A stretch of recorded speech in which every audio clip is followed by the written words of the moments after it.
everyone. How are you? It is a report day. It's Thursday. We've got the Midday Mayhem.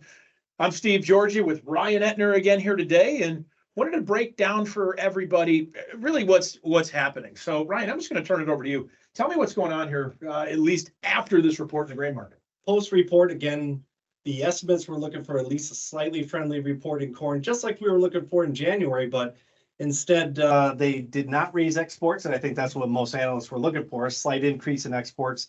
And you could have made the case for that. We've had strong exports for 6 weeks running. Yeah. But instead, they left exports alone and lowered feed residual use and came out with just a slightly bearish report when trade had anticipated a slightly bullish report. Yeah. And over in the bean side, that's a little bit more cut and dry. The bean exports have been bad, and they lowered bean exports 35 million bushel. Tough to argue with that number. You know, now beans coming now over 300 million carry out.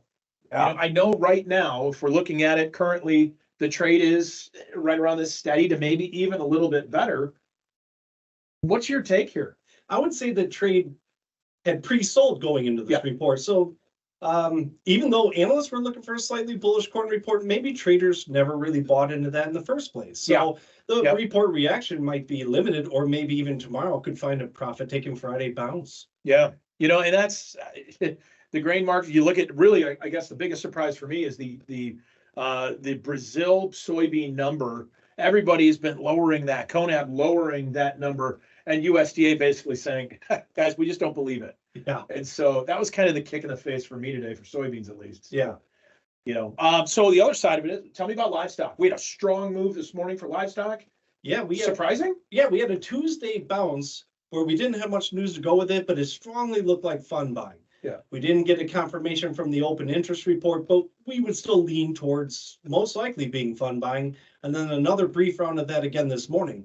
Box beef has been moving up, but the speculative buying in the cattle, especially, has far outpaced the fundamentals. You know, the fundamentals may catch up. We may improve cash bids another $1.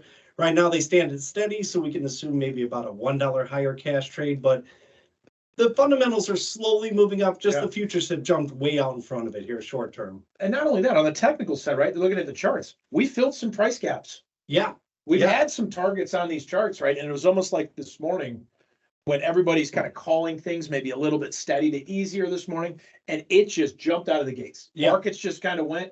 It's almost like they had vision that we got to go fill these targets, and then they did.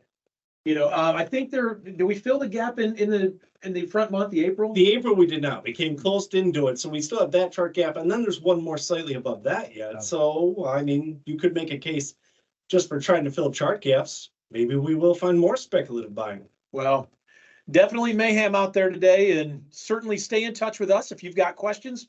We're here to help you out. 1-800, the number 2-MARKET, 1-800-2-MARKET, or check us out on the hub, allendalehub.com. Be glad to answer any questions you guys might have. So hope you guys have a great week, and we'll chat with you all very, very soon. Thanks for paying attention.